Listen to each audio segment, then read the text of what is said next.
Buenas tardes.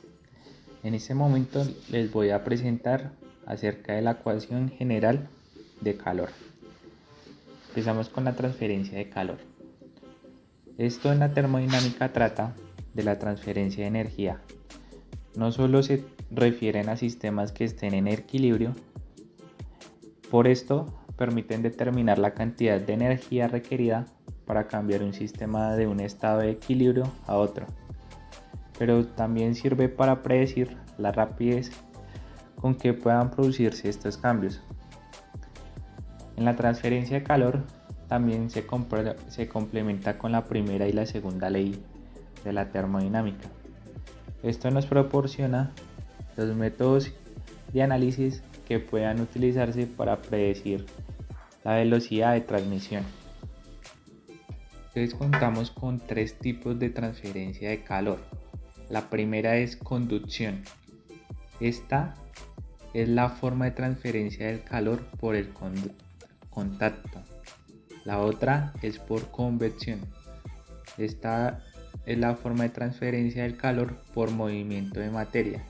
Y por último tenemos la radiación, que es la forma de transferencia del calor por ondas electromagnéticas. Continuamos con la conducción térmica. Está determinada por la ley de Fourier, que establece que el flujo de la transferencia de calor por conducción es un medio isotrópico y es proporcional de sentido contrario al gradiente de temperatura en esa dirección, de forma vectorial. Un ejemplo aplicado a la vida real es el mango de una olla de aluminio sobre una hornilla encendida. Continuamos con la convección. Esta está regida por la ley de enfriamiento de Newton. Esta establece que la tasa de pérdida de calor de un cuerpo es proporcional a la diferencia de temperatura entre cuerpo y sus alrededores. Esto también es debido al movimiento de gases y líquidos por diferencia de temperatura. Un ejemplo claro es los sistemas de calefacción domésticos. Hay dos tipos de convección, forzada y natural. La forzada obliga al fluido a fluir mediante medios externos, esto como lo hace un ventilador o una bomba. En natural, el flujo resulta solamente de la diferencia de temperaturas del fluido en presencia de la fuerza gravitacional, puesto que la densidad del fluido disminuye con el incremento de temperatura. La radiación es la forma de transferencia de calor por ondas electromagnéticas. El mecanismo de es la propagación de ondas en el espacio. Un ejemplo de la radiación es el calor emitido por el sol. Continuamos con el ejercicio práctico. Este nos dice: una placa de cobre muy delgada sirve como división entre dos fluidos.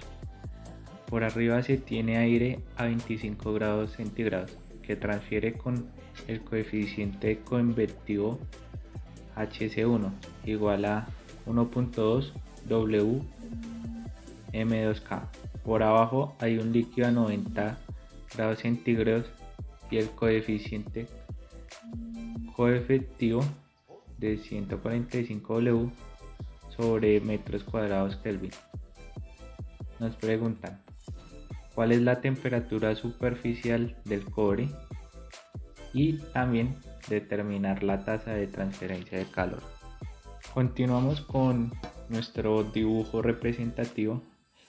Este nos muestra nuestra placa muy delgada que es de cobre.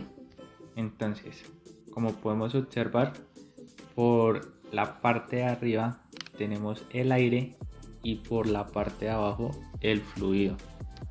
Entonces, como en el enunciado nos dicen que la placa de cobre es muy delgada, vamos a determinar que no tiene espesor. Por consiguiente, vamos a determinar que no hay transferencia de calor a través de la placa. Entonces podríamos determinar que va a haber transferencia de calor desde el fluido hacia la placa y siguiente tendríamos desde la placa hacia el aire. En el enunciado nos piden entonces determinar la temperatura superficial desde la placa. Vamos entonces a empezar con el balance de flujo de calor en la placa.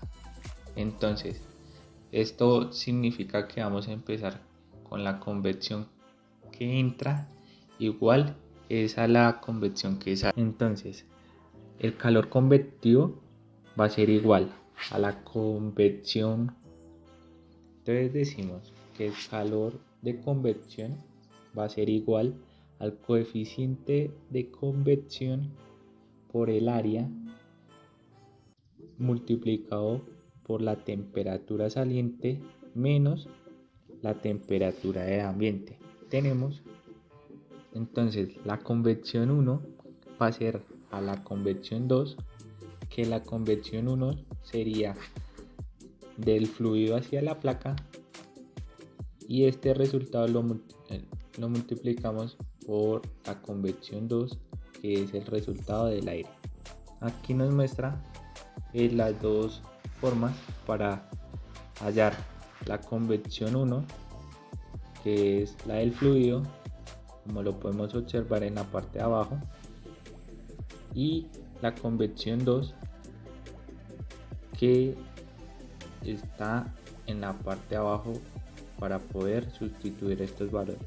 Por consiguiente, sustituimos las dos variables que tenemos en la parte de arriba por estas dos ecuaciones que nos presenta. Como podemos observar, el área en esta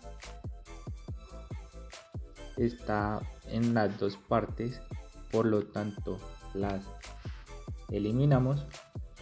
Entonces vamos a revisar qué datos ya conocemos, como la convección 1, la temperatura ambiente.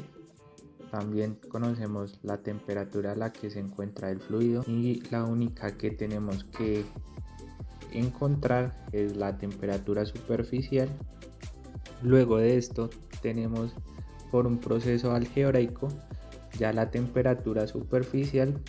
Por lo tanto, ya podemos ver las siguientes ecuaciones. Entonces podemos determinar el coeficiente convectivo del fluido por la temperatura ambiente del fluido más el coeficiente convectivo del aire más la temperatura ambiente.